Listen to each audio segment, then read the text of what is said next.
All right, we're live. Welcome. We'll please stand for the pledge. I pledge allegiance to the flag of the United States of America and to the republic for which it stands, one nation, under God, indivisible, with liberty and justice for all.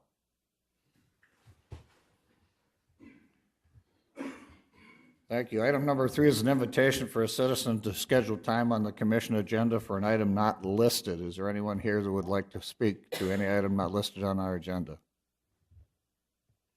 Seeing none, we'll move on to item 4, which is an approval of the agenda. Is there a motion to approve? So moved. Second. Motion been made and seconded. Any comments or changes to the agenda? Hearing none, all those in favor say aye. Aye. Opposed, nay. Motion carries. Item 5 is our consent agenda items. We have approval of our minutes, approval of the travel requests, approval of personnel action notices, and approval of the human services report. Is there a motion to approve? So moved. Second. Motion been made and seconded. Any comments on any of those reports or requests? There is an updated human services report that I set out in front of you this morning. Any large changes in that at all? Nothing? I don't know if, Mike, do you know what the changes were? Okay. Any other questions? Seeing none, we'll call the roll. Pierce, Aye. Boersma, Aye. Krogman, Aye. Jensen, Aye. Bartley. Aye. Motion carries. Item 6 is a routine business, approval of the claims. Is there a motion to approve? So moved. Second. Motion been made and seconded. Any comments on the claims? Hearing none, we'll call the roll. Boersma, Aye. Krogman, Aye. Jensen, Aye. Pierce, Aye. Bartley. Aye. Motion carries. Item B is the department head reports. We will start with Brian from the Highway Department. Good morning. Morning. A little update. Tuesday, May 28th, Bose Brookings began paving on County Road 8 with the level course, and they began the final lift on Friday on County Road 8. Wednesday, May 29th, I attended the first district meeting in Flandreau. And yesterday I met with U.S. Fish and Wildlife in regards to some drainage measures located around the county, particularly affecting County Road 4 and 14. There's some drainage structures out there that we need to get permission to open up when the road goes underwater, so that was pretty informational. And then yesterday also, the state closed US 14 west of Volga. That affected some of our roads, so we put a temporary closure on County Road 8 between County Road 5 and US 81 to keep them off that gravel. There was quite a few trucks taking that, so it's temporary closed to, but open to through traffic. So the neighbors were pretty happy about that. And I know Marty was working with the state on some of the township roads that were affected also. So I guess that's all I got for an update. Any questions for Brian? Thank you. You get off easy today, Brian. All right, Marty from the Sheriff's Department report.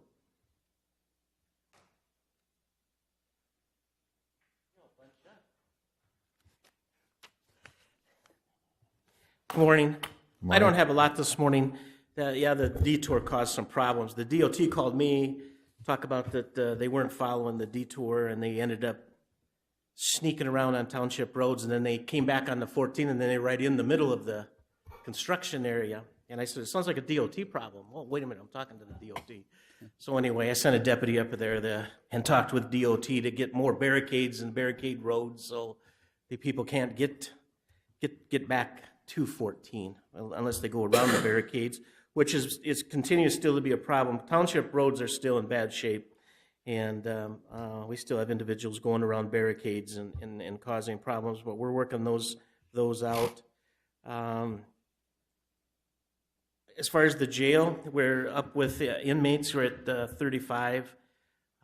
Work release, or excuse me, the 24/7 participation still keeps us busy. There's 123 participants, 26 come in for UAs, got 24 on PBTs, 15 on Scram. I have 3 on GPS, so that continues to be busy for us. The other thing, just quickly, and I'm probably going to get on a little soapbox here, but it's something that we need to, in the future, look at. Brookings is pretty progressive when it comes to things that we do here. We do things right, but we got some areas that we still need help, and one of them is poverty, those types of things. And of course, I'm involved with the Salvation Army, and after hours, they can come to my office, and I help them in a crisis. Hopefully, in a crisis, if they're stranded, I get them a one-night stay at the motel, or if they need food, I can get food for them and such. Well, anyway, I had a family of 4 came into my office on Thursday, and they don't have a plan. They left Minneapolis. They said it's gang, drugs. Took their 11-year-old and their 14-year-old, and they put what they could in their car, and they end up in Brookings, South Dakota. Okay, so I get them a motel room in a local motel, and when they went there, the motel says, "Hey, do you need a job?" to the wife, and she goes, "Yeah." So they hired her for a matron, or to clean rooms and stuff, 3 days. But long story short is that they don't have a plan, but they came to Brookings, South Dakota, and I have a nice sheet with all the services, and I have this 211 with all kinds of services, right? But they go from place to place because they can't get what they need at one place. But the problem we got is that they went and they applied for housing through ICAP, applied for housing. They can't get housing for 30 days. They can't qualify for housing for 30 days. Might be able to get into their their apartment maybe in 15 days. In the meantime, where do these people go? I was able to secure 2 more nights at a motel for them last night, but now I'm tapped for my resources for money, and I called welfare. They don't qualify for anything through county welfare for 90 days. They got to be a resident for 90 days. So, I think between, whose problem is this? It's a shared problem, probably. Do we need a homeless shelter? I don't want a homeless shelter, but we need some place for transitional housing to put these people until they can get into their apartment. So it's an issue that the county and the city needs to tackle. And I get a kind of a charge every time we get politicians, and I'm a politician, and we talk about affordable housing, but, what do we do with these people? So yesterday they didn't eat, so I was able to get them some food at Hy-Vee and stuff, so they can, but I know they're going to come back into my office because they go everywhere, and everybody that is on my sheets only have a certain level that they can do, so that they move on to the next level. And I know there's a need, because I know Dan Nelson was at Sleep for Heavenly Peace and helped build beds. They're going to do 2 more. They hope to do 200 more beds on June 15th, and that's a need in this area for beds and those types of for these types of individuals to come. And I'm not trying to judge these people because they don't have a plan. It's hard for me to understand how they could just jump in a car and just go. And I said, "How did you end up in Brookings, South Dakota?" They says, "Well, they Googled Brookings, South Dakota, and it seemed like a safe place to come." And so yesterday I tried to work with ICAP to see about sending them to a homeless shelter in Sioux Falls. They're all full. All the shelters in Sioux Falls are full right now. So, but the husband said he would go. The wife says, "I don't want to take my kids to the shelter in Sioux Falls." And I don't blame them. So it's just something that I don't expect an answer here today, but I think the city and the county are something we need to still talk about, because every time I talk about a transitional housing, it falls upon deaf ears. Nobody, a lot of times, most of the public in this town don't realize the issues that we have when it comes to the poverty and the people like this. You know, they talk about the survey, 17 to 21% are in the poverty level in Brookings County, that they probably can't afford to go to a Jacks game and so forth. And I know I'm getting on a soapbox here, but I deal with this stuff. Salvation Army deals with this stuff, but we only can do so much. It's the transitional housing, putting them someplace till they secure their housing. They're willing to work and they got a job. He's trying to get a job. The 14-year-old says, is there any place I can go to work? I talked to the motel. They said that they could probably hire him to do some things for 14 too. So this motel is really being good too, but they're only going to open their door for so long anyway. But I don't know. So I'll get off my soapbox now. I'm sorry, but that's just something that we're starting to see more and more of this. And of course, with summertime, it brings out people too also. But we're just lacking that transitional housing where they can stay temporary until they can secure their housing. So, okay, I'll quit. Other than that, anything else I can? I have a question. How many families do you see in a year where transitional housing is an issue? That has housing? That transitional housing is an issue. Oh, How man. often are you seeing that? In my office alone, probably 12 to 15, But a lot of them, to be honest with you, if they don't have a real plan about staying in Brookings, then I try to get them to Sioux Falls and get them to the homeless shelter. The families, I send them to ICAP and housing out at social services. Some are able to secure their housing a little sooner, but then they have no furniture. But Salvation Army, we have a garage with people that donate furniture, so we're able to sometimes, get them beds and things like this. And Sleep in Heavenly Peace has been really great about securing beds and things like that. So that's just what I probably deal with. But a lot of times I'm able to come up with a plan for these people to do something. I mean, to send them someplace where they can. But the transitional housing is the big thing. So sometimes they move on or whatever. But you hate to see, if they want to come to Brookings, South Dakota and live, you hate to have to tell them to move on, someplace else. But you have no choice, because if we can't help the services, then what do? You got to get them someplace. Saturday I had a person that rode his bike. I don't know where he came from, but he came from Sioux Falls. So my deputy calls me and says, I got this guy on the bike. He wants to go to Fargo, North Dakota. And, of course, the buses is hard to secure. What I ended up doing was called Hamlin County, or Dual County. Dual County was willing to pick him up at the county line, and we got him as far as, I know he got to Connington County. After that, I don't know if he got it, but he was headed to Fargo. But, that happened to work out that there was enough agencies that weren't busy at the time that we relayed him, Got him to Dual County. Hamlin County picked him up at Dual County line, got him to Connington County. He left his bike here to donate. But anyway. Thank you. It's more than we realize. It's just that it's kind of out of sight to most people. The people that deal with it see it more. So, okay. Any other questions for Marty? Thanks for listening. All right. We have an 8:45 scheduled, and so we're really close at 8:44. It's a National Guard presentation, so we'll let you get set up for that.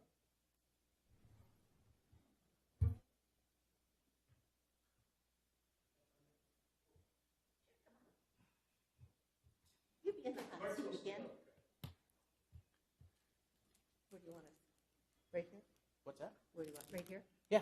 Yep. You got a microphone here if you'd like to use the microphone. Introduce yourself. I am Mary DeLue, and I am a volunteer with the National Guard Employer Support of the Guard and Reserve, which is commonly called ESGR. And my fun job with the Guards is I get to give out awards. And these awards are nominated by our Guardsmen who are in service to our state and to our country. They will look at their employer, and the employer is being patriotic. Now, patriotic meaning they don't give them a lot of static when it's time for a 2-week guard stand, or every weekend, every other weekend. Sometimes they have to go out if they're called out by our governor. And they write up the award. And so now I get to give the award, and it's my pleasure on behalf of the National Guard and the state of South Dakota and the Department of Defense from our government to award Bart Swiebe with the award, Patriotic Award. Congratulations. Well deserved. Our guardsman, Samantha, is she deployed? Is she on her 2 weeks right now? That's what I thought. She's with the 740th, and I know that she was out on her 2 week because my grandson's with her. Okay. So anyway, and then for the Sheriff's Department, Bart, I need to have you sign a date, and then this is to be hung in the Sheriff's Department. So Marty, you can hang that and frame it. His is So I framed. sign that, or he signs that? No, you sign that. Okay.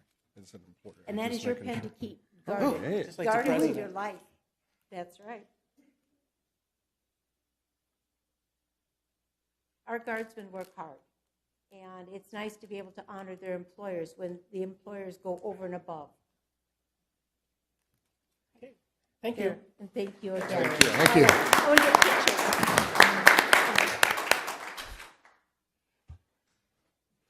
Thank you. Congratulations again to the Sheriff's Department, Bart and Marty. Our next scheduled item is until 9:10, so we will, or 9 o'clock, excuse me, so we'll move on to Kristen's BCOAC report.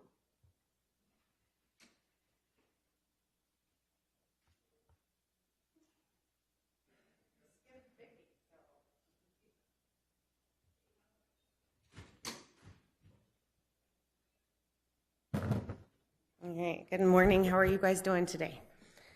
So just a couple of things real quick. We have had a little shakeup in our employee situation in the last 5 days. Our maintenance individual did receive an offer on St. Louis, and so he had, we had known that Vance was going to be leaving us sometime this summer. So you will see a request for a new part-time maintenance individual. However, on Friday, and you won't see this one, but I'm bringing it up now, so hopefully we can start advertising. On Friday, we did have one of our part-timers have an emergency situation and had to resign as of that morning. So we kind of finagled and had a little fun with how we did that, but I am going to see if we can start advertising for a membership position immediately, and then I'll put the request into the packet at our next meeting. So we kind of can get started there. We have had a couple of things going on to repair some things that happened over the winter. So right now we have a couple of holes in the walls in GFP office as well as in the gun range waiting room area. So we're replacing the big pipes that did have cracks in them, and then also having Clites come in and install electrical for the heat tape that is going to go around everything. So hopefully those ice dams won't occur in the future. And then that should prevent any of the ice dams and the pipes from freezing, which sounds like it's been happening since the building was actually constructed.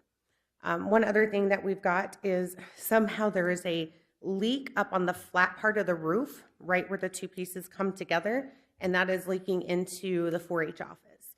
So I've had a couple of people come out and look at it, but we're still having a hard time locating exactly where that is.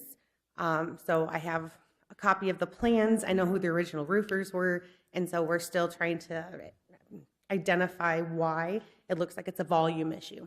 So just still trying to track down and how to repair that. We have started the youth classes for the summer in the archery. There's 2 5-week archery camps, and that seems to be going over very well right now. Advertising for that, we won't start them till the end of June, but advertisements and everything are going out for those right now. Other than that, kind of just leave things stagnant for there until we can kind of get some of these other projects wrapped up. And then I'll have more information at the next meeting. Any questions? Any questions, Kristen? Seeing none. Or Is do you have one? is Nobody there has one? though a consensus for us to advertise Oh, that thank you, position Okay. immediately? And then we'll bring the request to fill vacancy at the next meeting, but just due to the timing issue, it'd be nice to get that process started. Okay. I actually have one of our part-time staff is going on her 2-week drill, so we'll be down to 2 part-time staffers here in the next week and a half. So we're going to do the best we can, but it'll be fun times at the OAC. Thank you, guys. Thank you. Misty, I'm going to jump ahead to you with the weed report, weed department.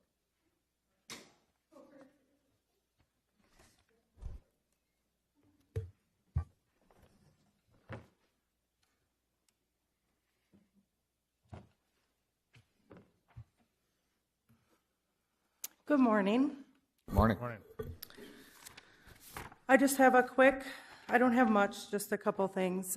We have the good, bad, the ugly weed tour coming up on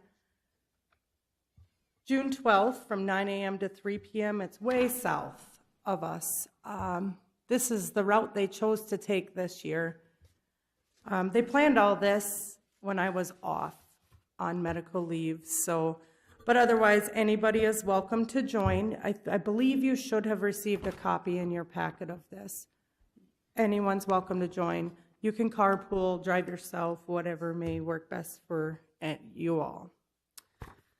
Otherwise, you had asked me at the last commission meeting to bring forward some comments from individuals that hay the ditches and Brookings County Weed and Pest Department using Grassland L on the county roads.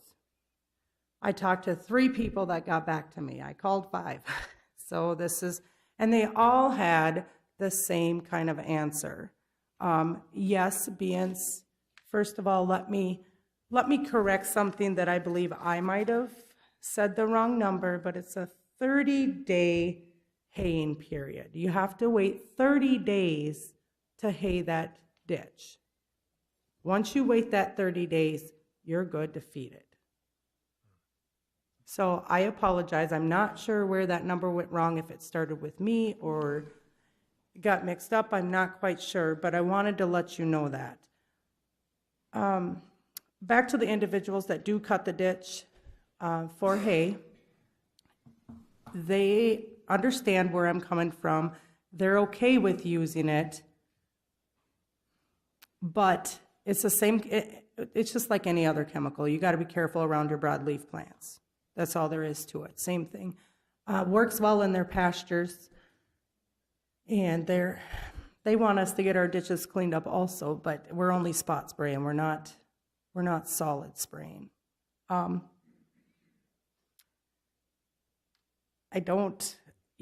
guess the thing I look at, the one comment I did hear back, we can start cutting ditches July 10th.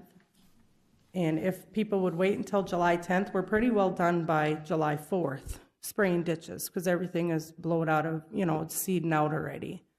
So maybe if that's something we could consider, spray, and by July 4th, don't spray anymore. That way they have their 30 days. Most roads we'd be ahead.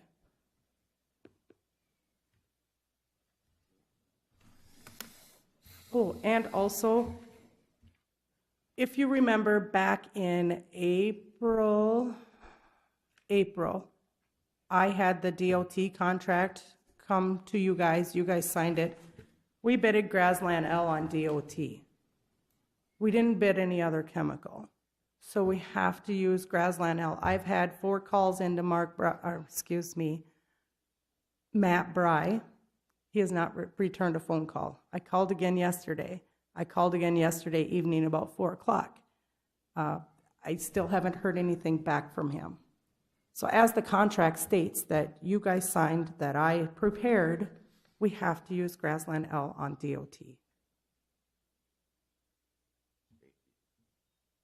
What did I say? You just said DOT. On the State Department of Transportation right-of-ways. What's the controversy about it? I mean, if we signed it and they agreed to it. From what I understand, I was told I can't use Grassland L on county roads. Okay, but that's no different. The DOT is different, so we're okay. Yeah. Okay. No controversy. Does anybody hate I think that you brought up the point that the 30-day waiting period, then the hay, you can feed it to the cattle, and the manure can be spread on the fields and not harm any other. I think that makes a big difference. Paul Johnson, Extension Weed Science Coordinator for SDSU.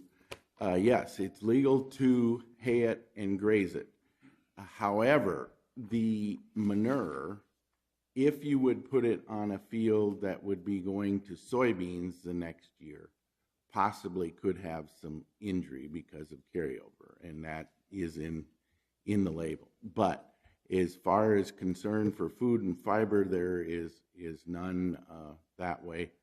The two chemicals in grassland are both labeled that way. As far as if you have livestock, that if you were using this in a pasture, you do not even need to remove them when you spray it. And so if you got lactating dairy, it's 7 days you remove them. So it is very safe that way. It is a very effective chemical that is going to be more effective than the 2,4-D that's been used a lot in the past. And so I would encourage exploring it, using it some more, and seeing if you can't help out the county and township roads. Because there would be a residual in the soil. Right. There is residual with this product, and that's what helps out. And by having the residual, it will move down through the roots in the thistle plants and spurge plants and give a better kill than the 2,4-D would. Any other questions? The DOT, do they hay? Are they going to hay their areas? I mean, how's that? DOT is just like county. Whoever adjoins can hay their ditches. Whatever landowner adjoins or whoever they designate can hay those road ditches. Is there going to be any, like a public notice that we use that on there to let those landowners know they need a 30-day wait? Did you have that in your spring one? That will be on the website. I have not put it on there yet because I was waiting to get the go-ahead that we could use the grassland now, for sure. That'll go on the website, and I can also put it in the Brookings Register and the yellow paper. That way it'll get to the majority of individuals. Well, I think if we're going to make this change, and there is this waiting period, it's going to have an effect on anybody that hays that. And I think it's important that we at least try to educate them that we've changed this, we've made this change if we decide to go with it, and that they can call in and ask. And I think it would be important to explain the situation that we are going to stop. And I would encourage July 1st as a date, that 30 days. Then they could start haying August 1st. And then potential residual of spray manure, that information goes out, whether it's a direct letter to people you know. I mean, you called 5 people, so you must have a pretty good idea who's doing majority of it. I think it wouldn't be bad to send them a letter out, and that explanation, but also a public notice for somebody that may be doing that, especially for the DOT property.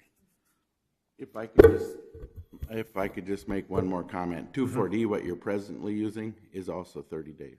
Okay. So it really isn't a change in the length. It's just a change in the product. Right. Gotcha. Okay. But, the residual is definitely different. It's a little bit more powerful product than the 2,4-D, it seems like. The residual is different than what's staying in the soil. But as far as haying and grazing, both of them have a 30-day haying restriction. Gotcha. Okay. And make sure they don't get confused. They can still hay the interstate right away July 10th. It's just that it will have chemical within it. Yep. Commissioner Pierce, question? I did. I've been watching with some interest the litigation regarding Roundup. Okay, if we're switching to a new product like this, what type of history does this have as relates to its impact on our employees who will be spraying it? Okay. This particular combination has probably been out 3 or 4 years. The 2 products in it, 2,4-D, actually came out in the 40s and has been around since that time.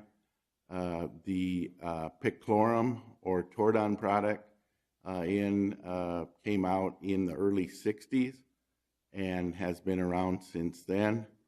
And so these products have been on the market for decades and used alone or in combination mixtures. This just puts the two products in one jug instead of you mixing the two together. And so that way, if we look at the toxicity of Tordon, it is about 100 times less toxic than 2,4-D is. So it's actually a safer product for people using it. All right, thank you for your report. We do have a 9 o'clock, but I would encourage you both to, first of all, Commissioner Krugman's suggestion to notify everybody by letter if we can. I'm sure we have all those addresses on those in the county. Secondary to that is possibly the register picking up an interview with Mr. Johnson to discuss those types of issues so it gets out there to the public sooner rather than later. Okay, thank you for your report. Thank you. 9 o'clock, we have a public hearing and an action to approve resolution number 19-16, a resolution and order to vacate. Is there a motion to approve? Mr. Chair, I'm going to recuse myself in this matter. Duly noted. Thank you. Is there a motion to approve? Move approval for discussion. Is there a second? Second. Motion to approve and a second. Open for public hearing and comments. We'll start with the public hearing. Please identify yourself. Good morning, Mr. and Madam Commissioners. Jesse Ronnie, appearing on behalf of the petitioners. We have two co-petitioners this matter regarding their respective properties. And I guess I can either make some additional comments or if you have questions for me.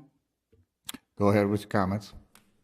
This particular parcel of property, as you can see with the plat map, it ends over on the far right side of that plat. The road itself has already been terminated. October 2000 was the actual date of the petition, or actually rather signed the resolution. November 2000 was recorded. And you can see that that border ended there on that right side of the map. Moreover, you can see that 2nd Street comes in and then comes back into 1st Avenue East after these co-petitioners' parcel of property. So really, for all intents and purposes, this particular road has not been used for some time, between parcels 56 and 60 and 65 and 61. The 59 and 60, 62 and 61 is the one I'm referring to that was terminated in 2000. Now, these co-petitioners did attempt, let me say that again, one of the co-petitioners attempted to vacate this parcel of road back in 2007 with his then owner at the time, who now has sold to the current co-petitioner. That was actually filed in November 2007. There was a proper notice given. Public hearing was in December 2007, but unfortunately, for whatever reason, that particular resolution was never recorded, which is why we're here today. We need to properly record that resolution, hopefully today, so that way one of the co-petitioners, Mr. Swedlin, can then replat his particular parcel of property, and that the other co-petitioner can start utilizing the full parcel of property without the road going through it. So that's what we're here for today. Like I said, this road hasn't been used for some time. They don't need the road to get onto their property. It would be good for public use for them to be able to utilize that property, and that's why we're actually asking for it to be vacated. Any questions? So we're actually trying to vacate the road or the entire plat. Just the road, Mr. Commissioner, from 58 to 50, 56 to 58, or 65 to 63. 59 to 60 and 62 to 61 has previously been vacated back in, well, has been recorded November of 2000. And at this point, there's nothing built on any of those lots. No, it's just a basically empty lot between the two back lot and front lot. Like I said, Mr. Swedlin would like to replat 56 and 65, so it's one parcel. And 57, 58, 64, and 63 is owned by the other co-petitioner, which is signed by Jeff Hansen, but it's owned by his corporation, or LLC rather, JKBC. And they may replat it, or they may just leave it as it is. They haven't decided how they want to handle that. Either way, they won't need that egress to get onto their property. Anyway, and if they did, they would have they'd ask for an easement. So either way, they don't see a reason for the road to be there. Let's put it that way. Okay, access to the beach would, for lot 76, or 61 through 76, those back lots, are they built on, or they're vacant? I don't believe anything's built on the back lots. Is that correct?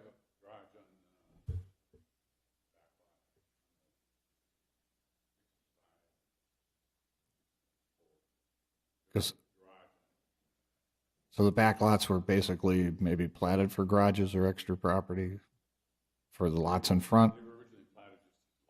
As lots. Okay. So I'm going to ask a real quick question. Was Second Street designed as an access to the beach for those back lots? I can't attest to what the purpose of what they designed the road for originally. I can just assess that it hasn't been used for some time. And like I said, it's just basically sits there. It's not used as a road. It's just not even used for people to park in. It's just basically open lot. Again, probably because there's nothing built on the back lots. Right. If you were to build on the back lots, you're only giving them access off of First Street to the beach. Not that, if you close this, people buy those lots to build a house on, realize they don't have access. Maybe drops the value of those lots a little bit. My only concern is if you take that out, that, who owns all the rest of the lots back there? Are they represented here today? 59, 60, 62, and 61, like I mentioned, have been previously vacated. So they already have that particular parcel of the road vacated. So I can't attest to what they use it for, and no, they're not here. But 56, 57, 58, 65, 64, and 63 are represented here today by the co-petitioners. Okay, how about 67 through 76? Who owns those lots? Are they represented here today? They are not, but that road would still exist, because as you can see, you can come down Right. Second Avenue. So basically, what you're looking at is the west end of 56 and the west end of 65, moving to the east to the property lines of 63 and 58. Just that chunk is what you're looking at vacating right now, right? So That's correct, Mr. Commissioner. So it wouldn't affect your Second Street East. That's still going to stay. People would have access to that if that was potentially an access down the road. I guess my question is, what's east of 60 and 61? Does that not go through? I mean, I think you may have said that, but I just want to make that clear. Methodist Church Camp, so. Gotcha. Okay. And then there for the east there, so there's nothing going there. So we're not going to prevent anybody out of this development from getting to their property over there, correct? No. Because these are vacated already and Correct. they're not using it. Okay. Like I said, that particular parcel of the road hasn't been used for anything in many, many years. It's just basically sits there as, I guess as a field of grass. Right. I guess a quick question here, and maybe Dan can answer this. So if we vacate this, that does that give ownership directly to them, or is there some way a deed for ownership has to happen for us to vacate this, or is it something that's auctioned? Is it something that is what happens when we vacate a property? Does it automatically go to the adjoining landowners? That's the position we'd be taking, yes. They'd be paying taxes on it too, because especially if they reparcel it, then the parcel would be as a whole, right. And then they'd be assessed that way. Okay. So right now, I don't know if anyone pays taxes on that particular parcel of road. I suspect not. That's not being utilized for anything. But it also isn't included in their ownership of 57 and 64 or 56 and 65, my understanding. Is that correct? Or No, I don't. Is it just the right of way, and do they own the right of way? I guess that's. I don't believe. I'm not an attorney here, so that's why I'm asking the question. I don't believe they own that road. No, and I do believe that if you were to vacate it and they were to replat it, then yes, they would. But like I said, then they would actually pay taxes on it, which I do think would be best for the public good.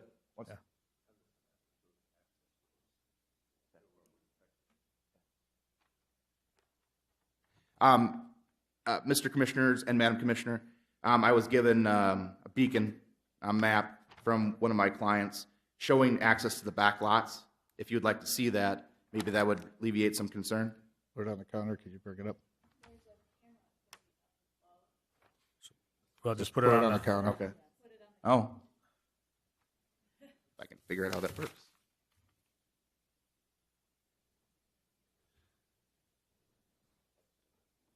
Yeah, it depends which view we want.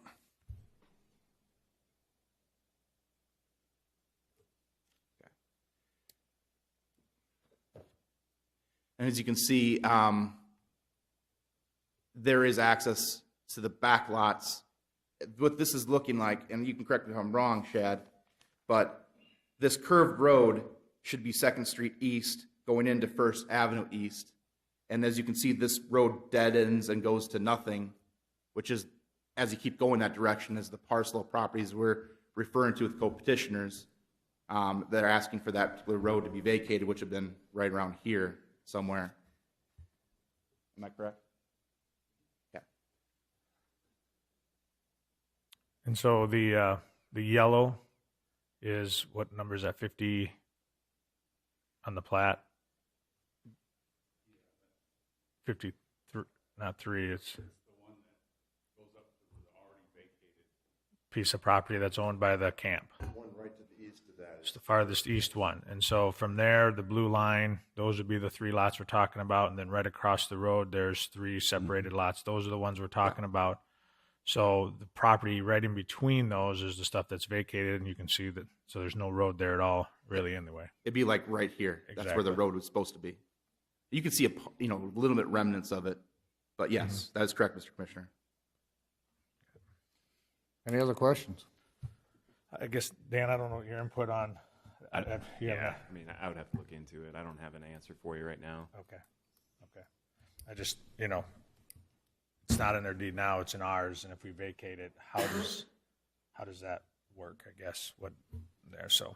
If the commission wants to hold off on a vote until I provide an answer, I mean, I think that might be suitable, and I can talk with Mr. Ronning and try to get a more clarified answer for you, but I'm not going to give comments now without actually looking further into it. So That sounds fine.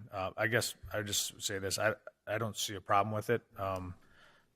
It doesn't look like it's been used. The public has access to the other lots in and out, egress and stuff.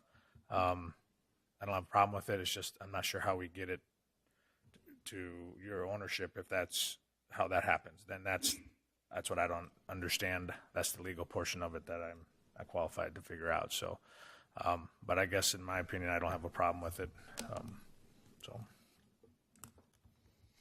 So the question is, we're still in a public hearing. Any other comments from the public?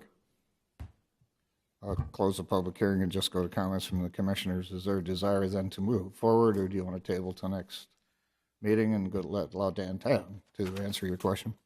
Well, I guess I brought the question, and it was just more of a question of how that would work, and I'm sure they can figure that out. I'm not thinking we should hold it up just for that question. That's something That's an answer they're going to have to figure out no matter what. you're going to have to figure it out some way or another if they automatically get it or not. That's fine. We just got to obviously transfer it the correct way to make sure you get the property if you're going to replat it, stuff too. So I don't have a problem moving forward. Can you put that picture back up, please?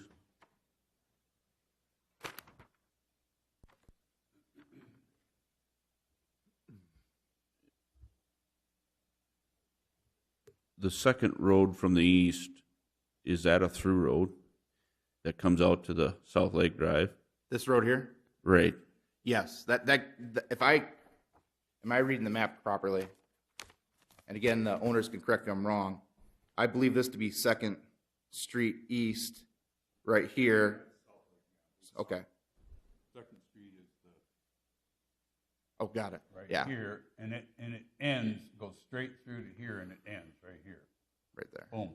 This is not a public road. This is a driveway, and that's a driveway there. That's, And this is the road goes down here, and it actually curves down to the lake. Right here. Oops, my fingers now. So the only public road is South Lake Drive. Okay. that's what I was wondering, if traffic comes in right here, and Traffic does, don't they? Traffic does what now? Uses that piece, that driveway, don't they, to get into theirs? South Lake Drive, you're saying? no, the curved one here we see. That Yep, one, from your straight finger ahead. going straight Yes. up. That one, right there. Yeah. That one is a public, isn't that? No? So how do people get over, the people get over to their properties over on the other side? They come in The west end. The west end? Yes. They come in on this, from here, down here, along here, and this comes out here by the Arlington Beach. So basically, that private driveway is And then on. they have private drives coming in across these back lots. A lot of them, not all. They're coming across 66. So 66, that's a driveway though, you said, right? I'm just, 66 right here. I'm wondering what Second Street East is. Right here. What he's asking is 66, does a street come by here on there? To me, it looks like it would. Yeah, I know. yeah. This is the South Lake Drive, goes all the way to Highway 81, down to the state park, and then Right. curves around. So off South Lake Drive, you turn in here, and then this is the public road, and then it goes down here, and then there's this short segment that doesn't go anywhere that we're trying to vacate here. So these people either have driveways across to here, or they come in this way on the public road to get This, That's how it's always been. he's got it upside down. There you go.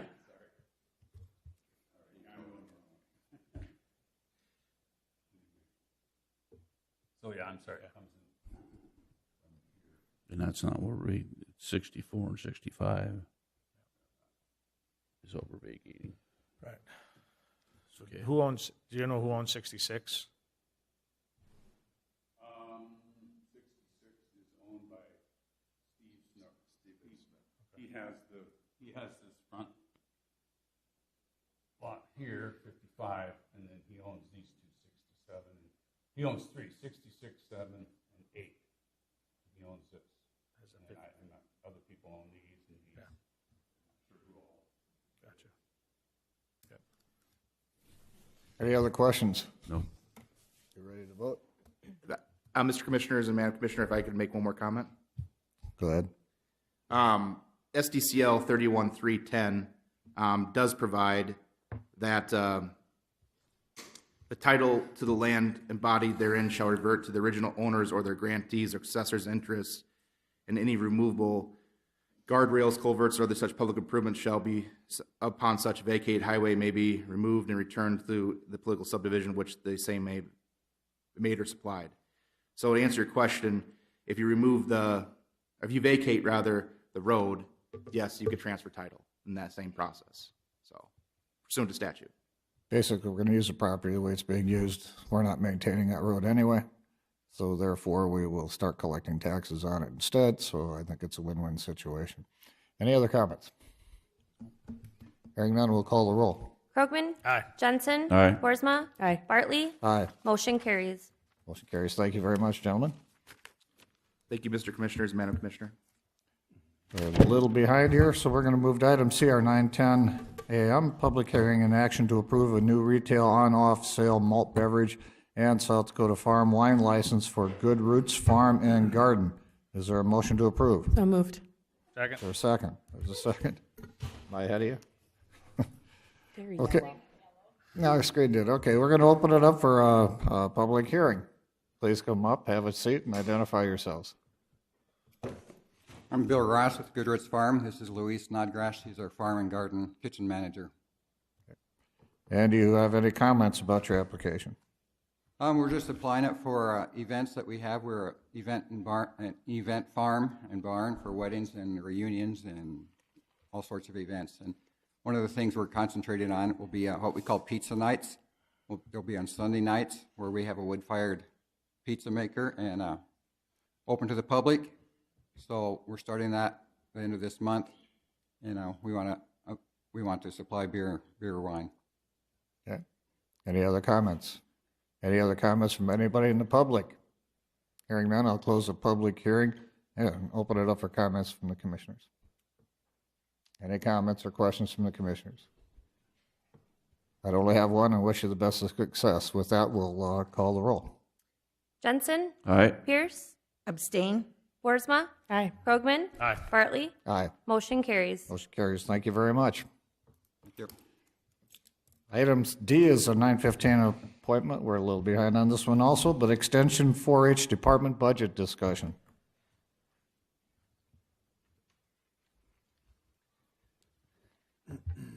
Good morning. Good morning.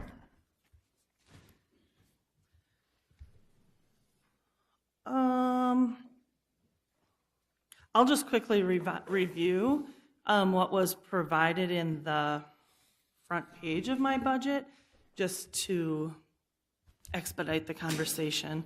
You will notice that line 4294 remains as decreased from previous years, but remains at $4,000 with the intent of improving some of the equipment that we're currently using in our STEM programming, and to make sure that we can stay relevant with what it is that we're doing with our youth. Currently, the laptops that were transferred to Extension were from the Sheriff's Office / Highway Patrol, and they are a little outdated and have provided some technical difficulties. Per an Extension Board discussion previously to our budget meeting in line 4230, we increased our publishing line or request an increase to help do some additional promotion and advertising of our programming and events throughout the year.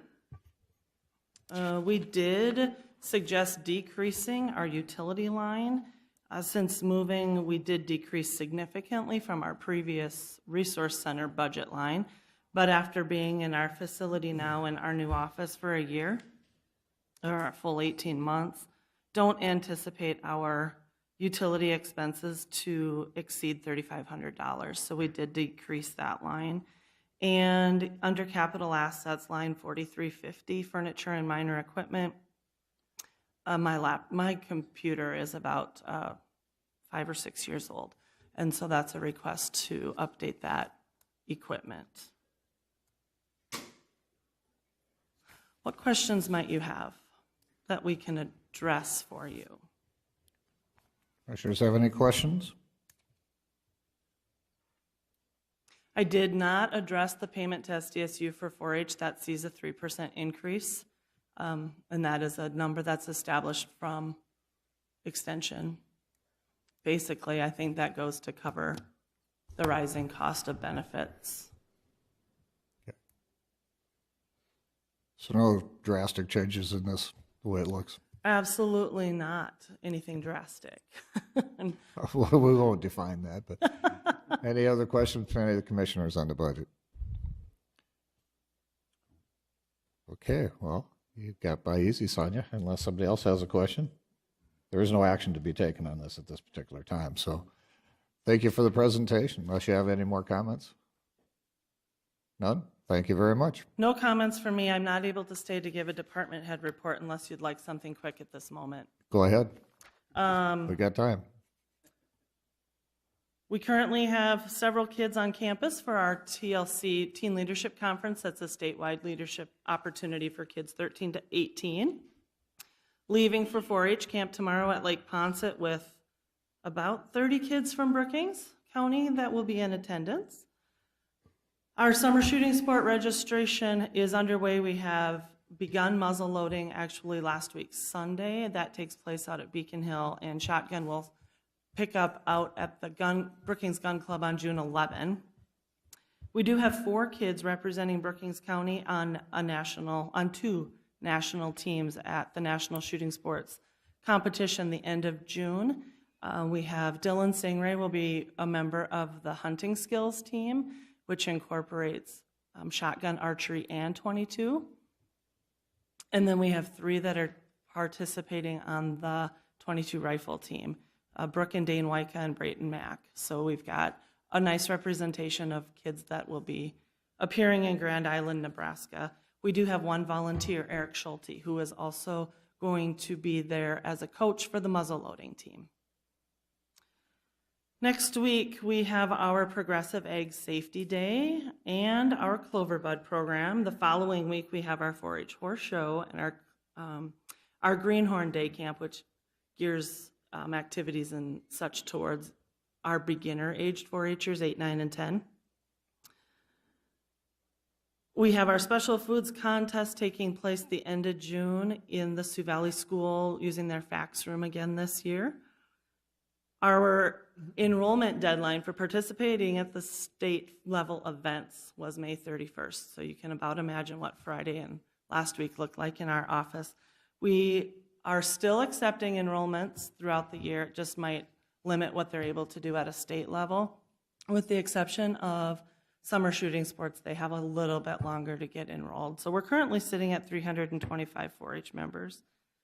Our livestock animal deadline was Saturday, so June 1. So everybody has their animals entered for achievement days, and currently our numbers have grown. For market animals, if you wish to participate at the state fair with those, you must submit a DNA sample. I ordered 150 envelopes, which was more than what we used last year, and we ran out. So we submitted 180 envelopes of animal DNA from market beef, swine, sheep, and goats, and that DNA is a hair sample. So our 4-H Promotion and Expansion Committee did meet in, I think it was the end of April, mid-April, end of April. We worked through a activity that we're actually planning to feature during Achievement Days. It was a lockbox experience, kind of similar to the popular escape rooms, only using boxes and locks and clues to open those up and solve the mystery.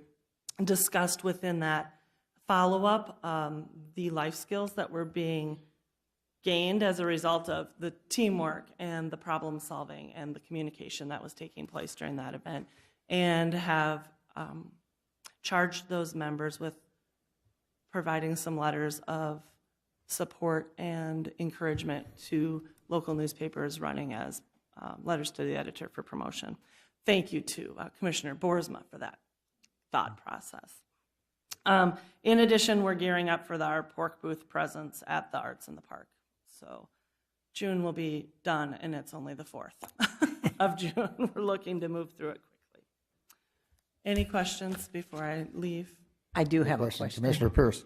When you were here in January, you said there were 246 kids enrolled in 4-H and 115 in shooting sports.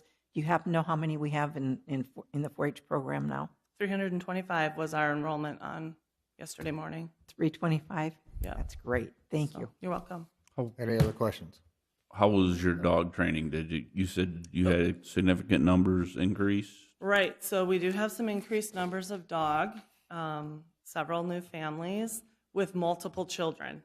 So where last year we were able to function dog practice on half of the archery range, it's taking all of it and the grass outside this year. So Kristen and I have visited about that scheduling, and the archery range is closed for dog practice on Thursday from 7 to 9, and they were going to move agility, rally outside, which is a kind of a course that requires commands but not obstacles like the agility classes do. Any other questions? Thank you, Sonia, Thank for your you. report. We have a scheduled item at 9:30, and believe me, we're a minute ahead for a change. So Jeff Schaefer from the Legislative Audit Review of the 2017 Audit Report. Jeff, the microphone is yours. Please introduce yourself. Good morning, everyone. My name is Jeff Schaefer. I'm with the Department of Legislative Audit, and here this morning to discuss the financial or fiscal audit of FY17 for Brookings County. And at this point in time, the audit is in its final form, and it should just be released at any time. We just need to have the closing conference here. Each one of you have been provided with a copy of the management letter and will detail any items that I'd like to discuss with you. I'd like to have you turn your attention to the second page. And on this page, we'll disclose if there were any material items, material weaknesses, significant deficiencies, or any items that we merit that discussion with the board. And as you note right there, there were none disclosed. We had other less immaterial items that we discussed with the appropriate officials, but there's really nothing of any major nature that we arrived at to disclose and report. So it's kind of short and sweet, but I ask if you have any questions concerning the audit or anything like that. Any questions from the commissioners? It appears we're doing a fairly good job. I was just going to add that we did a very good job. We had no problems. So, but apologize for the late nature of getting your 2017 audit to you, but it's one of those things. So, all right. If there's no questions, thank you, Jeff, for your report. Well, thanks so much. I'd just like to say good job to Vicki and her staff for exactly Fantastic. keeping the county in order. Yep, thanks to everybody in our office. They did an excellent job, and thanks to Jeff and his team for the audit. Thank you. And again, I would echo the office staff behind Vicki. You're doing a great job, otherwise she wouldn't get the credit. So we know the work gets done behind the scenes. We thank you. Thank you for coming up today for the report, too. With that, Vicki, we're going to let you have the microphone for your report next, since we're on finance.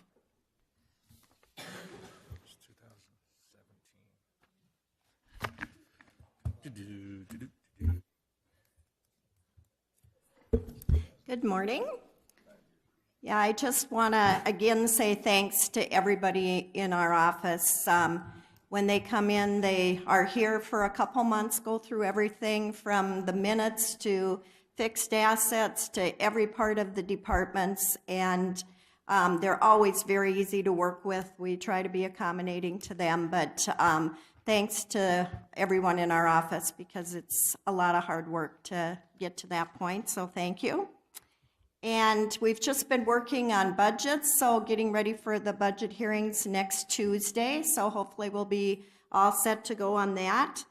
And the distress warrants that we issued to the sheriff's office in January, they have been collecting on them. We sent over about 120, and we have about 20 left, and they are scheduling a sale on what hasn't been paid the end of this month. So we'll give you an update. We probably had 5 come in and pay since they went and hung the signs up that they were going to have a sale. So, and again, the sheriff's office does an excellent job. We can do whatever and try to collect this money for the back taxes, but when the sheriff's office sends their letters or calls on them, they are paid a lot quicker. So we thank them for doing that. So, and other than that, everything's good to go, unless you have any questions. Any questions from the commissioners? Okay, Thank you, Vicki, and congratulations again on the audit. Yeah, good. All right.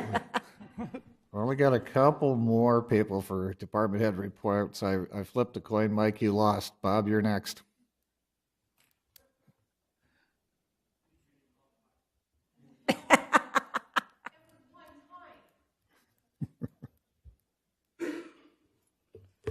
Good morning, ladies and gentlemen. Good morning. Morning. We did participate in Brookings County Carpool Karaoke on May 22, and had a pretty good turnout. And hopefully you saw it, and you have a safe summer. I attended a Brookings Gun Club meeting over Memorial, or had a meeting at the Brookings Gun Club over Memorial Day weekend. We had active shooter training going on, and one person attended this week. We had one person attend the earlier one, and the third person in my office will attend the next active shooter training coming up. We held a severe weather shelter meeting, went over the procedures to open the shelter in case it is needed, and we're planning our next set of procedures once the new parking lot's developed outside. We think we got a handle on everything, and we plan on having an open house as soon as everything's laid out and signage is up and everything, we'll have an open house and open it to the public and let them come in and look at it. The radio study did come back. I sent everyone a copy of it last night at 5 o'clock. And looking at the radio study, it looks like we are going to need 2 repeaters, one up in Bruce and one up in White. And if it's all right with the commission, I'd like to, at the next meeting, put it on the agenda as a discussion, possible action item. Unfortunately, it's going to require funding, and it's also going to take action from this committee, but it also takes me to do some legwork ahead of time to make sure I can locate a place to put the repeaters and stuff like that I need to work out before I come in and ask. Is that all right with the commission? Do you have a rough idea on what they'll cost? About $49,999. For the 2 or a piece? For the 2. And that'll be strictly equipment purchases. And that's why I want to have a put it on the agenda. But then each fire department, if they change repeaters, they will have to have some programming done on their own radios. So that's going to take some discussion. Some fire departments have money to do radio reprogramming, and some fire departments do not have money to do radio programming. So if we go messing with the repeaters, even though if they are bad now, we can't leave them out to dry and not have any coverage at all. So it's going to be more than probably just the actual equipment cost, is what I guess I'm trying to say. But that'll all come out in the next commission meeting. All right, we'll put that on the agenda for next time. On June 3rd, which was yesterday, we submitted additional information to the Office of Emergency Management. You know, we had that almost 3-inch rainfall up north. Since we turned our declarations in, Argo, Laketon, Oak Lake, and Sherman Townships provided additional information, and we sent that on to the Office of Emergency Management. We're hoping that can be tacked on to the initial submission to FEMA. We'll see what happens there. All we can do is be a relay to the state office. We do have a regularly scheduled planning and zoning meeting scheduled tonight. It starts at 8 p.m. And we will need as many people there as we possibly can get, please. Tomorrow I have I presume it was approved, I got training to do it's called rapid tag training up in Aberdeen. I sent one person down to Sioux Falls. We could not make the one in Yankton, so I'm going to I sent a staff member down to Sioux Falls. I'm going to Aberdeen tomorrow for the training, and we'll have to see what's available for the next training session. There is a joint jurisdiction meeting scheduled at 9 a.m. on June 13th. The plans to look at rural residential small lot development. And on June 13th, there is a PPCC pod meeting scheduled at 12 noon at the hospital. That's all I have. Any questions? Any questions from the commission? Hearing none. Thank you. Thank you, Bob. Thank you, Bob. Mike?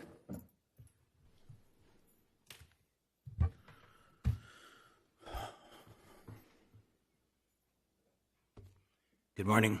Good morning. Morning. Well, I guess we'll start off with as you probably were aware, the newspaper did run an article on the DAV van driver situation. And thanks for the paper and Bob on the radio. We've got about a dozen applicants out. We're waiting to see if we can get even half of them to go through the whole thing. It'll put us back to about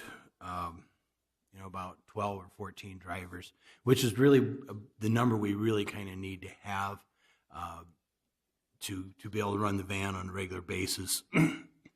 So, and like this week, Eileen is out. She went to the National Association of County Veteran Service Officers class to be, that's the first part in her being certified to be able to get into the VA computer system.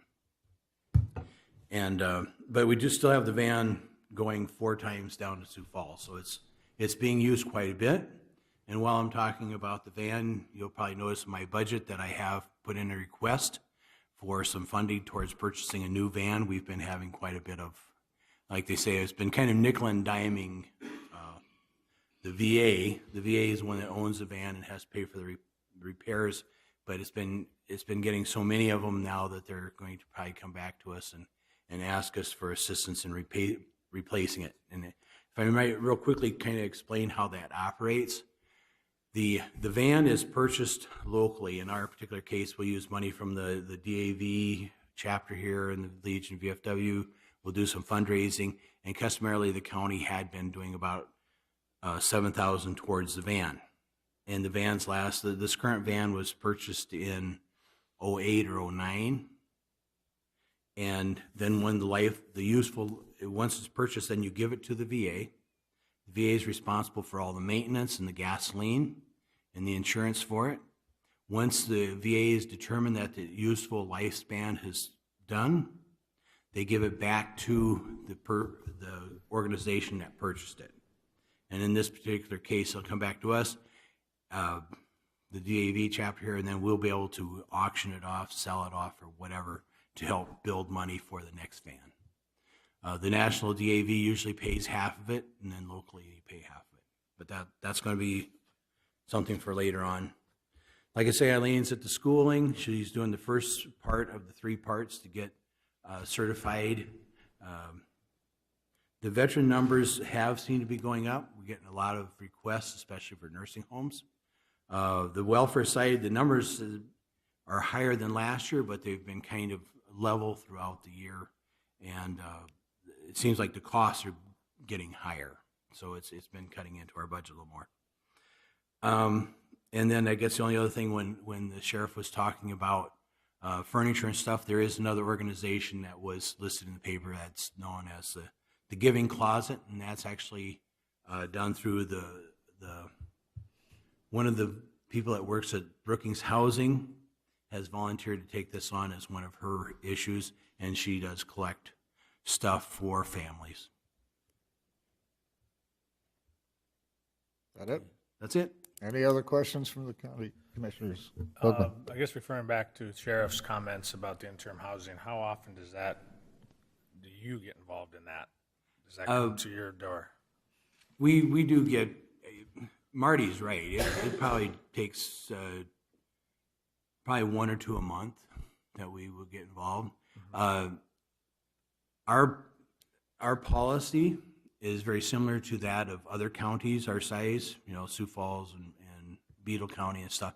And it's somewhat based on the hospital for hospitalization, and that you have to have a 90-day residency.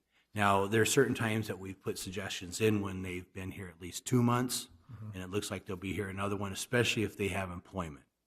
And that's the big thing. If you have a job and you're here, we want to keep you in the community and going forward and stuff. But a lot of times, Marty usually calls our office fairly quickly. We get calls from,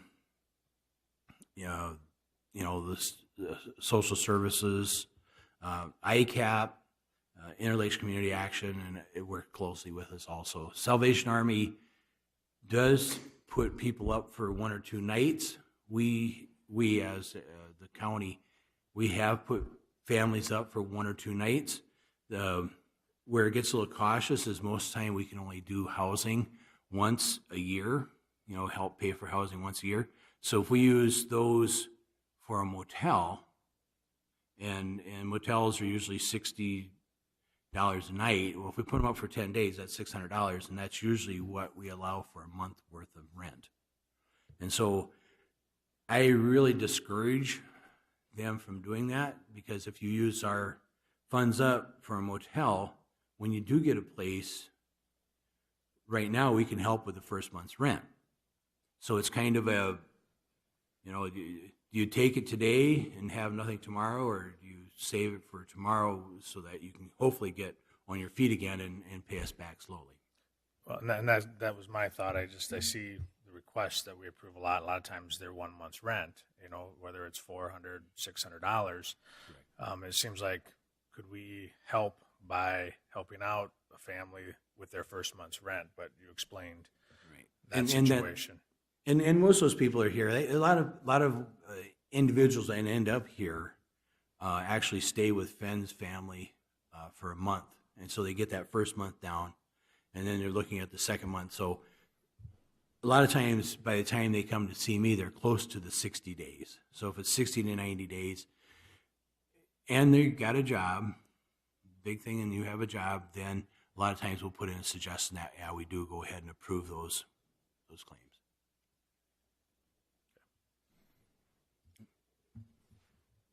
Any other questions? Thank you, Bob. Or Mike. Mike. You can be Bob for a day. Bob would probably let you be Bob for a day on some days. That's why Bob's got that mustache. Yeah. All righty, on to regular business. Have an action to approve agreement number 19-32, a State of South Dakota Department of Health Division of Family and Community Health sub-recipient agreement. Is there a motion to approve? So moved. Second. Motion been made and seconded. Any questions or comments? Hearing none, we'll call the roll. Pierce. Aye. Boersma. Aye. Krogman. Aye. Jensen. Aye. Bartley. Aye. Motion carries. Item B is an action to approve agreement number 19-33, an application for occupancy of right-of-way of county highways made by Shane Johnson in Sterling Township. Is there a motion to approve? So moved. Second. Motion been made and seconded. Any comments or questions? There's something in our packet here. Could you just go over that again a little bit? There was a comment in our packet here about this. This one's kind of unique as it's not an originally installed drainage structure, so I guess we're looking at it like we would look at our manure management plan. I believe he's going to attempt to pump this out of his stockyard across the road onto his own land, or his father's land in this case. And his father did sign off on it too, so. So it's for moving water, not, putting a Yeah, pipe to it's move removing through. water out of his stockyard. Yeah, okay. Any other questions? Hearing none, all those in favor say aye. Aye. Opposed, nay. Motion carries. Item C is an action to approve agreement 19-34, an application for occupancy of right-of-way of county highways made by Wanzek Construction Incorporated in Sherman Township. Is there a motion to approve? So moved. Second. Motion made and seconded. Any comments or questions? Hearing none, all those in favor say aye. Aye. Opposed, nay. Motion carries. Item D is an action to approve agreement number 19-35, an application for occupancy of right-of-way of county highways made by Wanzek Construction Incorporated in Sherman Township. Is there a motion to approve? So moved. Second. Motion made and seconded. Any comments? Any comments? Hearing none. All those in favor say aye. Aye. Opposed, nay. Motion carries. Item E is an action to approve agreement number 19-36, an application for occupancy of right-of-way of county highways made by Wanzek Construction Inc. in Sherman Township. Is there a motion to approve? So moved. Second. Motion been made and seconded. Any comments? Any comments? All those in favor say aye. Aye. All opposed, nay. Motion carries. Item F is an action to approve the renewal of a retail on-off sale malt beverage and South Dakota Farm license for Smokin's Pub and Grub. Is there a motion to approve? So moved. Second. Motion made and seconded. Any comments? No comments? We'll call the roll. All those in favor say aye. Aye. Excuse me, voice vote. All those opposed, nay. Motion carries. Item G is an action to authorize a fireworks display at Meadow Creek Golf Course, Volga, on Friday, June 7th at dusk. Is there a motion to approve? So moved. Second. Motion made and seconded. Any comments? I guess we've done this yearly. Is that correct? I think this is the 15th year or so that they've been having a fireworks display over at the golf course over in Volga the Friday evening of Old Timers Weekend. And I do know that the Volga Fire Department is there and helps and loose fireworks. I think lights them and lets them off. But All right, any other comments? I'm guessing we don't have an issue with dryness. Probably not a dry year for that. Probably okay. All right. Any other comments? Hearing none. All those in favor say aye. Aye. Opposed, nay. Motion carries. Item H is an action to approve a request to fill vacancy for a facility worker at the Brookings County Outdoor Adventure Center. Is there a motion to approve? So moved. Second. Motion made and seconded. Any comments? Any comments? Hearing none. All those in favor say aye. Aye. Opposed, nay. Motion carries. Item I is an action to approve the appointment of Matthew Rhodes to the Brookings Human Rights Commission. Is there a motion to approve? So moved. Second. Motion made and seconded. Any comments? Any comments? Hearing none. All those in favor say aye. Aye. Opposed, nay. Motion carries. Item J is an action to approve the credentials voting form for the 2019 NACO National Convention. Is there a motion to approve? So moved. Second. Motion been made and seconded. Any comments? Do we need to explain this? It's just paperwork to cast our ballots. Yeah, so with Commissioner Bartley attending, he'll be our proxy, and then Commissioner Pierce will be listed as the alternate. And since you'll be traveling, I think Bob can probably help you get to the right spot when we get down there, because you'll have to sign in and get a bunch of stuff done. But that's what this is for. Okay. Any other comments, questions? All I can say is last year when we attended this event, and it was very interesting, and it was fun. No. Great. Any other comments? Hearing none. All those in favor say aye. Aye. Opposed, nay. Motion carries. Item 9 is our Commission Department Director's Report. We'll do that first. So the surplus cash analysis information for April, Vicki, I know went over this at the last meeting, but I created the spreadsheets that you see each month, up quite a bit, right back into our normal range for April, as you can see. RFPs for our construction manager at risk are due this Thursday, so we'll await that. I know there were 3 companies that attended the mandatory pre-proposal meeting, so that doesn't necessarily mean that they'll submit, but we'll see what Thursday brings. We've been advertising for our open position on our housing board for quite some time. We've kind of just done it open until filled at this point.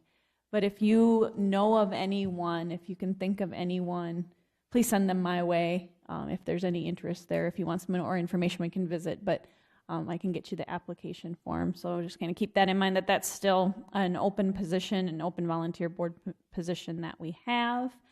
Another thought that I had as we I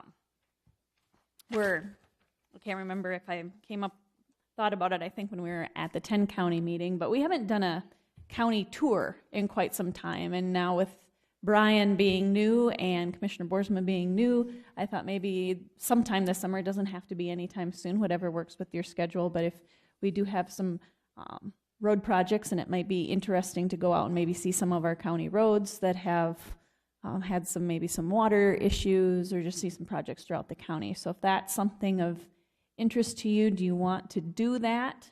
And if so, what's your availability, I guess, or what would you like to do? Any interest? We're all interested. I guess you could probably do I'll maybe do a doodle poll. Okay. You actually have to respond to the doodle poll. Okay. She looked at me when she said that. I hate it. She looked at Krogman. I don't know who she looked at when she said that. Look at him. Maybe, Brian, you could come up with some kind of a date suggestion that, I don't know if we want to wait, if we just want to see the problem now, or do we want to see the remedies that are being put in place? I can visit with Brian and we can see Yeah, you guys what there coordinate is and I'd like to see some of the remedies. come up with, yeah. As we go along. Okay. And I did hand out the Conservation District meeting agenda. It's actually tomorrow morning at 8:15. I handed that out this morning. And other than that, I just have some upcoming dates. This afternoon at 3:30 here in the chambers is the Mental Health Task Force presentation with the city and the school board and the county commission. Also this evening, I believe it was in your packet, there was an invitation to the Sioux Valley Energy Co-op's annual meeting. That's tonight in Pipestone, at the school in Pipestone. July 9th, once we get, I think we'll probably look at doing the schedule at the next meeting on June 18th after we have the RFPs in, but we'll look at scheduling interviews on Tuesday, July 9th. I think all of you have had that on your calendar now, because that's not That's not a regular meeting date. That was a special meeting. Next Tuesday, this got out of order, June 11th, budget hearings are starting at 8:30 next Tuesday and will go until we finish, basically, that day. As Misty had mentioned, the good, the bad, and the ugly, the good, the bad, and the similar looking, I guess. She's not here, good, bad, ugly. The plant tour, she had visited about that. Bobcat Farms has an open house on June 13th from 11 to 2 at their rural address in Elkton. There's a STIP review at 10 o'clock on the 26th up at the First District office in Watertown. 4th of July, be here before you know it, a month from today. Offices will be closed that Thursday. And then looking a little bit further out, Wednesday, July 17th is the First District picnic. That starts at 6 o'clock. I'm sure we'll get some more information as that gets a little bit closer, but that's at Memorial Park up at Watertown. So that's all I have, unless you have any questions for me. Any questions for Stacy? Hearing none, we'll go to the State Attorney's Office report. Dan? Thank you, Chairman. Well, it's my distinct privilege to introduce the next Brookings County Deputy State's Attorney, Ben Kleinjohn. Just a little bit about Mr. Kleinjohn. Born and raised in the Volga area, SDSU graduate, got his law degree down at Drake, and then has been in private practice here in Brookings for the last several years, most recently at the Hellsper McCarty law firm. So it's, we're excited to have Ben join the State's Attorney's Office. He comes in with a lot of experience in the criminal defense side of things, as well as a civil practice there at the firm. And so we're excited to have him assist us in improving community safety here in Brookings County, but then also being an asset on the civil litigation side of the county. So Ben, if you have anything you want to say. Not really, it's just a privilege to serve. Thank you. Thank you. And his first day is today, so he's kind of getting the full tour of it. So, Any other no. report? That should do it. Any questions for Dan? Hearing none, thank you for your report. We'll move into item 11, which is Commissioner reports and discussion items. We do have some correspondence from the Convention Visitors Bureau annual report. That's a document that you can review. But we'll start with Commissioner reports with Commissioner Pierce. Thank you. On May 22nd, I attended the BEDC meeting. On May 23rd, I went to the pre-proposal detention center meeting with the rest of you, which I thought that was very interesting how that process worked. And just so the listening public would know, we had 3 candidates that appeared, and we're waiting for their applications to come in. That will be good to see how all that comes out. Yesterday, I attended a meeting on the 20th Street interchange, and I would like your permission perhaps to draft a letter for Chairman Bartley to sign that would show our support for the grant application that'll be submitted in July, if that would be acceptable. Anybody have any objection to that? Without objection. Okay. I'll put a letter together then and have that done. So, and that would be my report. Thank you. Commissioner Boersma. Wednesday the 22nd, I was at the 10-county meeting in Flandreau with most of the rest of you. Thursday the 23rd, the pre-proposal jail meeting and tour. Thursday the 30th, we had a domestic abuse shelter board meeting. And yesterday was the mental health task force meeting, preparing for this afternoon's final report. So that's it. Thank you. Commissioner Krogman. 22nd, 10-county meeting in Flandreau. 23rd, RFP pre-proposal meeting. That's all I have. Thank you. All right.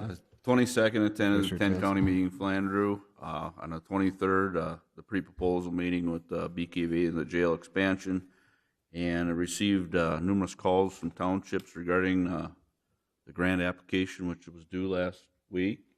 The first deadline was next week, and yes, we're meeting tomorrow morning. 8 o'clock. At 8 o'clock, right away in the morning, and going over the first round of applications. That doesn't mean people can't still submit, but each one then will kind of be looked at individually after we make a determination on this first group.